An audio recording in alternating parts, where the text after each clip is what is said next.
समय नदी की धारा है जिसमें सभी बह जाया करते हैं, और होते हैं कुछ लोग जो इतिहास बनाया करते हैं, इतिहास बनाया करते हैं। जी हाँ, आज हम बात करने जा रहे हैं उस महान शख्सियत की जिन्होंने अपनी रचनाओं के माध्यम से न केवल हमारा वरन आने वाली पीढ़ियों का हजारों साल तक मार्ग प्रशस्त करने के का बीड़ा उठाते हुए उन्होंने जो रचनाएं हमारे इस साहित्य जगत को दी हैं, ऐसे कवि श्री शिवमंगल सिंह सुमन जी की स्मृति में आज ये आयोजन बाबा महाकाल की धरा पर हम लेकर के आ रहे हैं।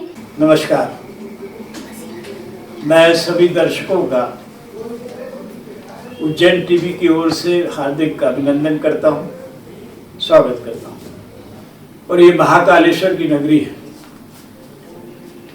नाग पंचमी के अवसर पर उज्जैन में एक ऐसा अनूठा मंदिर है जो साल भर में एक बार खुलता है दर्शनों के लिए, नागचंद्रेश्वर। और वहां पर कतारबद्ध लोग दर्शनों के लिए जाते रहे। हाँ, हालांकि ये कोरोना वर्ष है तो इसमें ये मुमकिन नहीं हो पा रहा है, लेकिन ये कतारें महाकालेश्वर मंदिर में जो कतार लगती थी, और एक कतार एक शहर के दूसरे किनारे पर वहां भी कतारें लगा करती थी, और लोग क्रमबद्धता से पुष्पमाला लिए अपनी बारी का इंतजार करते थे। पुष्पमाला किसके लिए थी? ऐसे अनूठे व्यक्तित्व जिसमें संपूर्ण भाव है, जिसमें कला भी है, संस्कृति भी है, साहित्य भी है, मानवता भी है। ऐसे व्यक्तित्व जो शिक्षक थे, शिक्षा बांटते रहे, यहां तक कि आपको पता होगा कि हमारे देश के पूर्व प्रधानमंत्री अटल बिहारी वाजपेयी के भी वो गुरु रहे। ऐसे पद्म भूषण, पद्मश्री भी मिला था उनको, पद्म भूषण मिला। और देश के मूर्धन साहित्यकार डॉक्टर शिवमंगल सिंह सुमन का भी आज जन्म दिवस है, नाग पंचमी के दिन। और ये वर्षों से, जब तक सुमन जी थे, सब लोग बड़ी धूमधाम से मनाते रहे। हाथों में फूल लेकर, मालाएं लेकर, बच्चे क्रमबद्धता से लाइन लगाकर खड़े होकर वो सुमन जी लड्डू बांटते थे, लड्डू खिलाते थे। ये सब इस शहर में होता था। एक तरफ महाकालेश्वर मंदिर, दूसरी तरफ वो। आज वो हमारे बीच में नहीं है, लेकिन अपने संपूर्ण व्यक्तित्व को हमारे शहर में, हमारे शहर को सौंप गए। तो हमने इसलिए इस कार्यक्रम का नाम हमारे सुमन जी रखा है। सुमन जी देश के हैं, लेकिन चूंकि हम उनको विस्मृत नहीं कर सकते, भुला नहीं सकते, तो हमेशा हमारी यादों के झरोखों में सुमन जी समाये रहते हैं। कभी कविताओं में, कभी भाषणों में, कभी शिक्षा में, हर तरफ सुमन जी इस शहर के हर कोने में थे। हर छोटे से बड़े व्यक्तित्व को वो पहचानते थे, और हर छोटे से बड़ा आदमी समझता था कि मैं सुमन जी के करीब हूँ। ऐसे संपूर्ण व्यक्तित्व के धनी सुमन जी पर आज हमारे बीच में नगर के वरिष्ठ साहित्यकार, कला प्रेमी सभी उपस्थित हैं। तो मैं सभी का एक बार, आपका भी जो आप घरों में बैठे हैं, मैं सभी का इस मौके पर अभिनंदन और स्वागत करता हूं। और हमारी चिरस्थायी परंपरा के अनुसार चलिए कार्यक्रम को आगे बढ़ाते हैं। एक खूबसूरत सी सरस्वती वंदना के साथ आपके बीच मैं आमंत्रित करने जा रही हूँ श्रीमती मनीषा जी व्यास को। या कुंदेन्दु तृषार हार धवला, या शुभ्र वस्त्रावृता, या वीणा वरदंड मंडित कर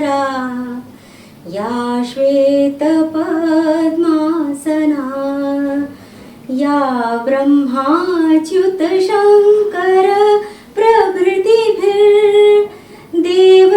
सदा वन्दिता सा मां पातु सरस्वती भगवती निःशेष जाड्या पहाड़। चलिए कार्यक्रम को आगे बढ़ाते हैं।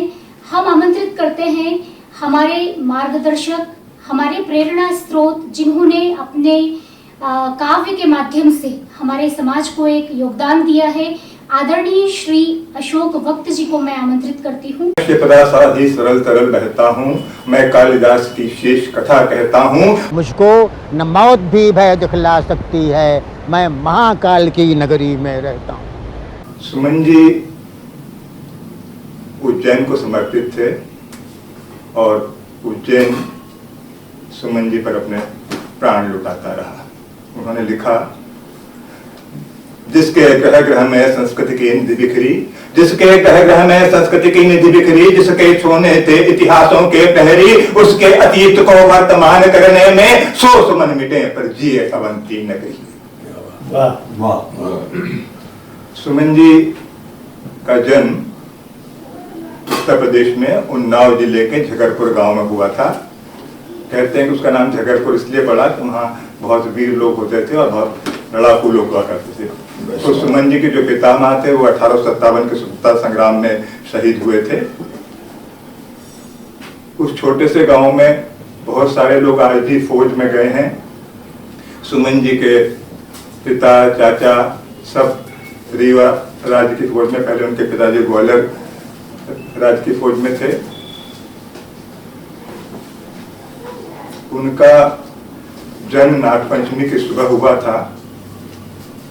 पाठ्य पुस्तकों में अभी तक छपता है कि उनका जन्म 1916 में हुआ था, पर असल में 1915 में हुआ था, जो बहुत बाद में पता चला। एक बार हम उनके साथ रीवा गए थे, फिर रीवा से जो उनकी जागीर थी प्रतापगढ़, वहाँ गए। वहाँ एक पुराना काले रंग का संदूक था, उसमें से एक पुरानी जन्म पत्री मैंने को मिली थी। तो उस जन्म पत्री के अनुसार उनका जन्म जो है वो नागपंचमी को सन 1915 में हुआ था। सुमन जी अपने गांव में सिर्फ 5 साल की उम्र तक ही रह पाए थे। उसके बाद पिताजी उनको अपने साथ ले आए थे रीवा। अब मैं आमंत्रित करने जा रही हूँ श्रीमती पांखुरी जी को। आज उनकी एक कविता हमें ना बांधो प्राचीरों में, ये बहुत याद आ रही है। ये इसलिए भी याद आ रही है कि आज के वक्त में भी बहुत मौजूद है। तो आइए उसी को सुनते हैं। हम पंछी उन मुक्त गगन के पिंजर बद्ध न गा पाएंगे, कनक तीलियों से टकरा कर पुलकित पंख टूट जाएंगे। हम बहता जल पीने वाले मर जाएंगे भूखे प्यासे, कहीं भली है कटुक निगोरी कनक कटोरी की मैदा से। स्वर्ण शंखला के बंधन में अपनी गति उड़ान सब भूले, पर सपनों में देख रहे हैं तरु की फुनगी पर के झूले। अब हम आमंत्रित करते हैं आप सभी के बीच सुमन जी के कृतित्व और व्यक्तित्व पर प्रकाश डालने हेतु डॉक्टर शैलेंद्र शर्मा जी। उन्होंने निरंतर पलायन के विरुद्ध अपनी बात की। उनका संपूर्ण जो रचना संसार है वो गहरी मानवीयता के प्रति हमारे अंदर विश्वास पैदा करता है। उनके इस जीवंत किंवदंती होने को कई लोगों ने बड़े अविश्वास के रूप में लिया। यह हमारी हिंदी आलोचना की सीमा रेखा को भी रेखांकित करता है। आलोचकों को बड़ा अजीब लगता था कि एक व्यक्ति किस तरह से अपने जीवन काल में इतना लोकप्रिय हो जाता है।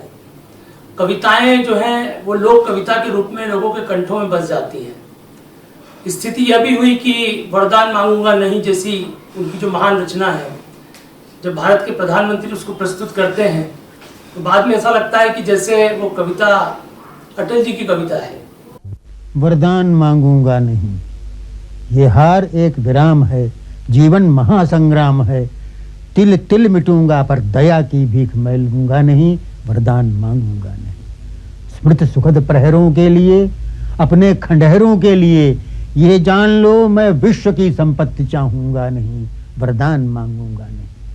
क्या हार में क्या जीत में, क्या हार में क्या जीत में किंचित नहीं भयभीत मैं। संघर्ष पथ पर जो मिले ये भी सही वो भी सही, वरदान मांगूंगा नहीं। लघुता ने अब मेरी छुओ तुम हो महान बने रहो। लघुता ने अब मेरी छुओ तुम हो महान बने रहो। अपने हृदय की वेदना मैं व्यर्थ त्यागूंगा नहीं, वरदान मांगूंगा नहीं। चाहे हृदय को ताप दो, चाहे मुझे अभिशाप दो, कुछ भी करो कर्तव्य पथ से किंतु भागूंगा नहीं, वरदान मांगूंगा नहीं। और चलिए सुमन जी के व्यक्तित्व पर प्रकाश डालने के लिए हमारे बीच हमारे आग्रह को बहुत विनम्रता से आपने स्वीकार किया, ऐसे वरिष्ठ साहित्यकार श्री प्रमोद त्रिवेदी जी को हम आमंत्रित करेंगे। तो एक बार गिनती की भाई सुमन जी की कविता को हम अलग अलग करें तो मुझे आश्चर्य हुआ कि हम दुनिया के बारे में कविता लिखते हैं, पर सुमन जी पहले कवि थे जिन्होंने हमको सिखाया कि नहीं, आप उज्जैन के हैं तो उज्जैन को आप कितना देखते हैं, उज्जैन को किस तरह से देखते हैं, उज्जैन आपके भीतर कितना बसा हुआ है। हम नकल करते हैं कि साहब हमारी कविता को उज्जैन की जरूरत नहीं है, हमको तो दिल्ली की जरूरत है क्योंकि वो साहित्य की मंडी है। सुमन जी ने बताया कि मंडी की तरफ मत जाओ, मंडी की तरफ मत देखो, जो कुछ मिलेगा तुमको वो महानदियों की तरफ मत देखो, ये शिप्रा जो है वही हमारी जीवन दायिनी है। और यदि शिप्रा को साथ लिया तो आप ओल्गा को भी आप जो है साथ लेंगे, आप टेम्स को भी साथ लेंगे, आप सारी नदियों को साथ लेंगे।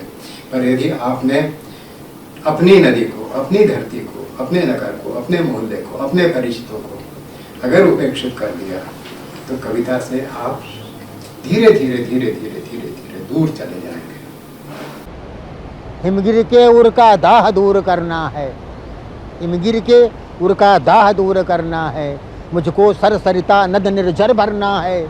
मैं बैठूं कब तक केवल कलम संभाले, मुझको इस युग का नमक अदा करना है। मैं कुमुदवती से राम राम करता हूँ, काली दह के दह को सलाम करता हूँ। जिसकी रज से उपकृत गीता का गायक उस सांदीपन गुरु को प्रणाम करता हूँ। मेरे उर में भी रूप किसी का अटका, मेरे विराग में अनुरागी स्वर लटका। भर्तृहर तुम्हारी परंपरा का मैं भी घर से बन से घर बरसों तक भटका। इसी श्रृंखला में अब आमंत्रित करने जा रहे हैं आपके बीच पूर्व आचार्य अंबेडकर पीठ विश्वविद्यालय उज्जैन और साथ ही अध्यक्ष सार्वभौम मानव विकास संस्थान उज्जैन डॉक्टर शैलेंद्र पाराशर जी से मैं अनुरोध करूंगी, कृपया आप सुमन जी के व्यक्तित्व पर प्रकाश डालें। बताना चाहूंगी लगभग 4 दशकों तक श्री सुमन जी का सानिध्य आपको प्राप्त हुआ है। आमंत्रित करेंगे डॉक्टर शैलेंद्र पाराशर जी। हमने आज से 48 वर्ष पूर्व इस शहर में doctor Shiv Mangal Singh Suman Montessori school जो अब हाई स्कूल हो चुका है, उसकी स्थापना डॉक्टर प्रभात भट्टाचार्य ने की थी, जो आज जिसके अध्यक्ष डॉक्टर प्रकाश रघुवंशी जी हैं। आज के दिन हम हमेशा वहां पर बच्चों को इकट्ठे करके सुमन जी की कविताओं को, सुमन जी की कहानियों को, साहित्य को उस नई पोद में रोपने का प्रयत्न लगातार करते रहे हैं। ये कोरोना काल की वजह से और कुछ कारणों से आज हम इसको, जो सोशल मीडिया विश्व का सबसे बड़ा ताकत बन गया है, और प्रकाश जी हमेशा सुमन जी के प्रति पूरी समर्पित भाव से कार्यक्रम करते हैं, तो उन्होंने बहुत अच्छा कार्यक्रम हमारे सुमन के रूप में यहाँ आयोजित किया गया है। सुमन जी पर बातचीत करना घंटों, सालों और वर्षों तक चलता रहेगा। सुमन जी ने जो साहित्य लिखा है, शब्द परब्रह्म होता है, शब्द में परमाणु ऊर्जा होती है और शब्द में स्वयं परमात्मा प्रतिष्ठित रहता है। और सुमन जी ने जो शब्दों का संसार कविताओं के माध्यम से, उपन्यास के माध्यम से, उपाधियों के माध्यम से, कृतित्व से, व्यक्तित्व से जो रचा है, सदियां उनको कभी नहीं भूल सकती। जब तक ये आकाश और जमीन रहेगी, उनका रचना कर्म और इतिहास हमेशा बोलेगा। पूंजियां आती हैं जाती हैं, सिंहासन आते हैं जाते हैं, लकीरें हम खींचते हैं पूरी जमीन और ब्रह्मांड पर लकीरें कहीं नहीं होती, बनती और मिटती हैं। बालू रेत की तरह लोग आते हैं जाते हैं, लेकिन एक रचनाकार और साहित्यकार जिसका मन संवेदनशील होता है, जिसके मन में जन चेतना व्याप्त रहती है, जिसके मुखार बिंद से गंगा की तरह छल छल करती निर्मल वाणी सरस्वती की गुप्त रूप से बहती है। हम बहुत सौभाग्यशाली हैं उज्जैन के लोग कि कहां उन्नाव जिले के झगरपुर से चलकर वे कहां ग्वालियर पहुंचे और ग्वालियर से वे इंदौर गए और इंदौर से उज्जैन आए और उज्जैन में प्राचार्य बने। 10 वर्ष तक कुलपति रहे, माधव कॉलेज के 1 दशक तक प्रिंसिपल रहे और उनके कार्यकाल में हिंदुस्तान का कोई ऐसा साहित्यकार, ख्यात नाम नाट्यकार, ललित कलाओं का धनी नहीं होगा जिनको उन्होंने कालिदास समारोह के मंच पर, माधव कॉलेज के मंच पर, कार्तिक मेले के मंच पर नहीं बुलाया। और चलिए कार्यक्रम को आगे बढ़ाते हैं। हमारे बीच उपस्थित हैं डॉक्टर हरि मोहन बुधौलिया जी। बहुत ही विनम्रता के साथ आपको हम आमंत्रित करते हैं मंच पर। तो वहाँ जब उनके साथ गए तो शाम को सरुखानंद हॉल में कवि सम्मेलन था।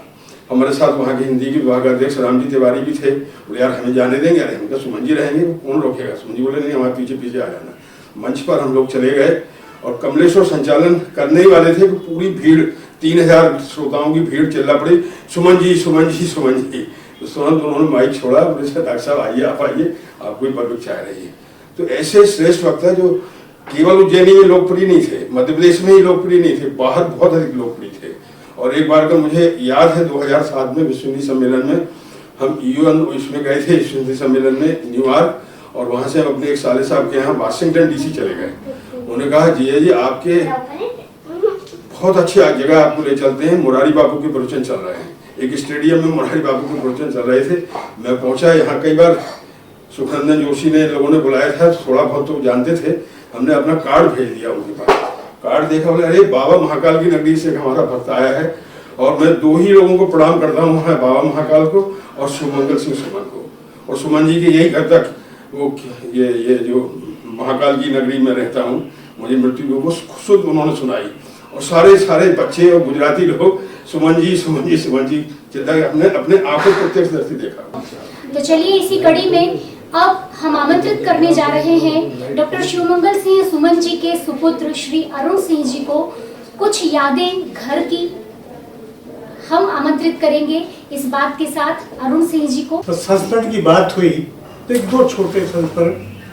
जब वो बीमार थे, खसीमाल मूरत नर्सिंग होम में भर्ती थे, कालिदास समारोह होने वाला था 2002 का नवंबर में। तो मेरा किसी नेताओं के बारे में मुझे कुछ अपशब्द क्या, मैं बुराई करी, तो उनके ऑक्सीजन सिलेंडर लगा हुआ था, मैंने अपने मुंह से हटाया।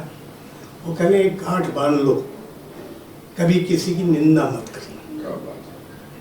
मैं सुबह उठता हूँ, कोशिश करता हूँ निंदा नहीं करूँ, लेकिन शाम तक 10-15 आदमी की निंदा हो जाती है। कहना आसान है लेकिन निंदा करना आसान है। हम लोग इसी में ज़्यादा सुख प्राप्त करते हैं। उनकी 2 लाइन के साथ समाप्त करूंगा। जो समेट रहे हो वो सपना है और जो लुटा रहे हो वो अपना है। धन्यवाद। और इसी कड़ी में सुमन जी के नाती श्री सुरेंद्र जी से हम आग्रह करेंगे कि आप भी कृपया इस मंच के माध्यम से अपनी भावनाएं जरूर यहाँ से प्रेषित करें। मैं अपने व्यवहार के कर रहा हूँ कि 50 साल मैं उनके बेटे से भी ज्यादा उनके प्रिय के रूप में रहा।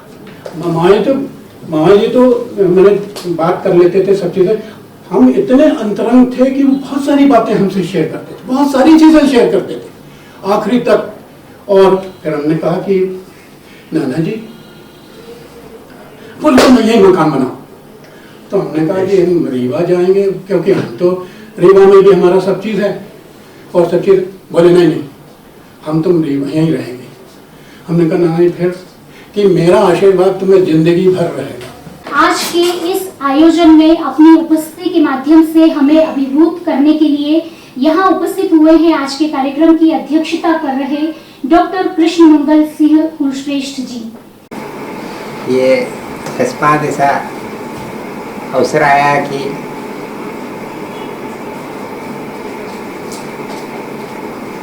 उनके जन्म दिवस पर सुमन जी के हम यहाँ आए।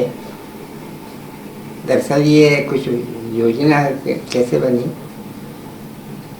मैं एक यहाँ पर कॉलेज की स्थापना करना चाहता था और बन गया वो कॉलेज, और फिर एक के बजाय 4 हो गए।